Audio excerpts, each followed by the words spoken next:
Bienvenue dans cette vidéo qui marque l'ouverture de la première saison des idées de poche du management. Ensemble, nous allons traiter un ensemble de thématiques en rapport avec le management et l'entrepreneuriat. Avant toute chose, j'espère que tout se passe bien chez vous pendant cette période sombre de confinement liée à la pandémie Covid-19. Donc je vous invite tous à respecter les gestes barrières en vigueur et surtout à vous raffermir dans la parole de Dieu. Nous avons fait un ensemble de constats sur l'environnement très peu satisfaisant qui nous ont motivés à réaliser cette vidéo d'étude. Premièrement, nous constatons que près de 70% des jeunes entreprises qui démarrent dans l'entrepreneuriat en Afrique ne voient pas leur 5e anniversaire. Ce que l'on oublie très souvent de préciser, c'est que la majeure partie d'entre elles, de ces 70%, ne meurent pas, mais elles se transforment. Car en Afrique, l'économie est tellement instable que l'entrepreneur prend à cœur la notion d'adaptabilité ou d'adaptation à son système. Cette situation très peu insatisfaisante, très peu satisfaisante, nous interpelle tous et nous amène à nous interroger sur le caractère généralisé de l'entrepreneuriat. C'est-à-dire, est-ce que tout le monde a, ou encore tout le monde a la capacité de pouvoir se lancer dans l'aventure? Comme deuxième point, nous remarquons que près de 50% des jeunes qui se lancent dans le parcours entrepreneurial ne sont pas accompagnés. Nous disons que nos dirigeants présentent l'entrepreneuriat en Afrique comme étant la solution miracle qui va sortir l'Afrique de la pauvreté. Mais ils ne sont pas aussi clairs ou encore ils ne sont pas aussi honnêtes envers les jeunes entrepreneurs qui motivent à se lancer dans l'aventure sur le caractère difficile ou encore sur les différentes implications que cela demande. C'est-à-dire, ils ne sont pas explicites sur le comportement, sur les compétences et surtout sur le profil requis pour qu'un entrepreneur puisse réussir son aventure. Cet état des choses nous emmène à nous interroger sur quelles sont les bonnes pratiques ou les bonnes questions à se poser avant de se lancer dans le parcours entrepreneurial ou encore quels sont les facteurs à prendre en compte par un jeune entrepreneur avant de créer son entreprise. Telles sont les problématiques que nous allons essayer de répondre tout au long de cette vidéo. Donc retenez que les idées de poche, c'est des idées, des concepts, des astuces et ça commence maintenant.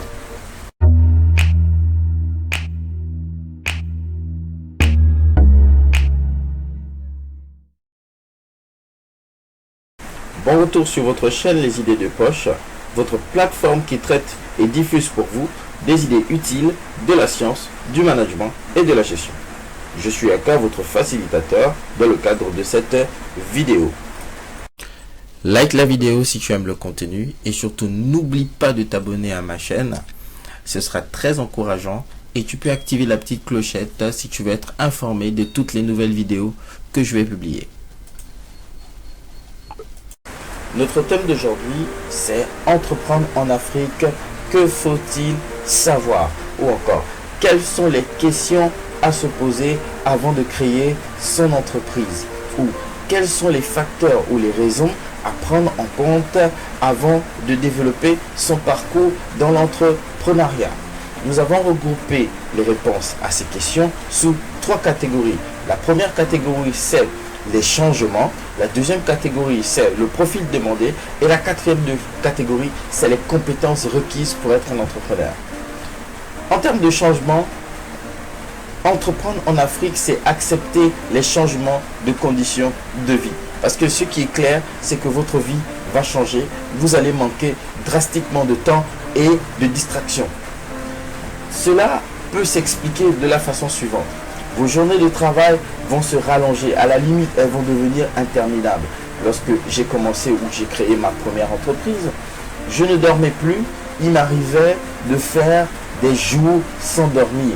Surtout lorsqu'il y avait des documents, des papiers comptables, des papiers en rapport avec la promotion, la communication, le commercial. Je travaillais des nuits et des nuits entières. La deuxième chose que vous devez savoir, c'est que les week-ends et les vacances vont devenir inexistants. Pas parce qu'on vous les impose, mais parce que vous êtes un chef d'entreprise, vous êtes rendu compte que vous avez des responsabilités et vous mettez tout le temps que vous avez à profit. Et pour finir, vous allez subir une baisse drastique de votre niveau de vie. C'est pas parce que votre entreprise va prendre tout votre argent ou que vous allez investir tout votre argent dans l'activité. Mais désormais, vous allez devenir consciencieux, minutieux et vous allez peser, autant pour moi, chaque micro-dépense que vous allez réaliser. Parce que dès à présent, vous savez très bien que toute dépense mal faite va constituer un manque à gagner pour le bon fonctionnement de votre entreprise. En seconde catégorie, nous pouvons retenir que entreprendre, c'est avoir une psychologie de gagnant. Parce que ce qui est sûr, c'est que lorsque vous allez démarrer, ou si, quand vous allez réaliser vos premiers investissements, vous n'allez avoir que des difficultés et des problèmes à résoudre. Ce qui veut dire que cela vous demande d'avoir une mentalité de fer, d'avoir un mindset, d'avoir la capacité de surmonter les difficultés. Et pour surmonter les difficultés, il n'existe pas de remède magique. Si vous voulez surmonter vos difficultés, vous pouvez réaliser 3 choses. Première chose, être une pluridisciplinarité de compétences. C'est-à-dire que vous devez avoir plusieurs expertises dans différents domaines afin de pouvoir vous-même mener la barque. Deuxièmement, vous devez avoir une motivation solide et un mental d'acier. Parce que comme je le disais en amont, vous n'allez avoir que des difficultés. Donc, être quelqu'un de faible mentalement parlant, c'est quelqu'un, pour moi, j'estime, qui n'est pas disposé à pouvoir rentrer dans le parcours de l'entrepreneuriat. Et pour finir, il faut posséder un peu d'argent. Ça, c'est la notion obligatoire.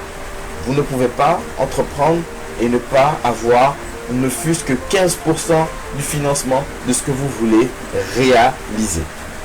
Désormais, vous savez que pour entreprendre, vous devez accepter un changement de vos conditions de vie, vous devez avoir un mental d'acier et pour finir, vous devez avoir des compétences de base ou encore des compétences indispensables pour vous-même gérer votre entreprise. Si vous voulez être un entrepreneur indépendant et gérer votre entreprise de façon indépendante, il va falloir développer des compétences précises.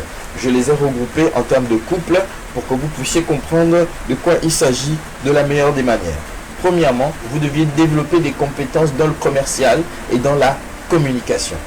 Tout simplement parce que pour réaliser votre offre, vous avez besoin d'avoir des compétences en stratégie ou encore en commercial.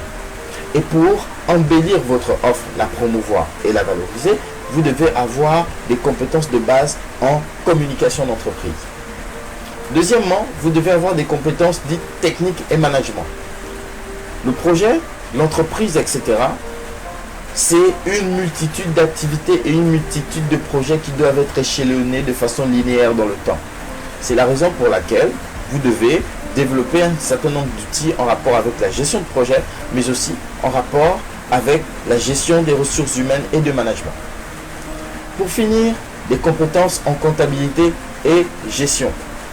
La notion centrale de toute entreprise est de pouvoir réaliser du profit pour les différentes parties prenantes qui investissent. Quand vous êtes dans la création d'entreprise, vous êtes le principal investisseur de votre activité.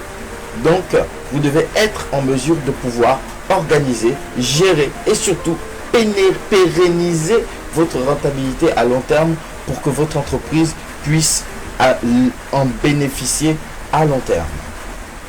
Donc aujourd'hui, nous avons traité les idées de poche du management. Nous avons apporté un certain nombre de réponses par rapport à l'entrepreneuriat et au management.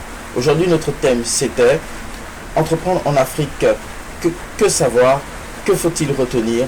J'espère que nous avons pu apporter des réponses concrètes à vos différentes interrogations.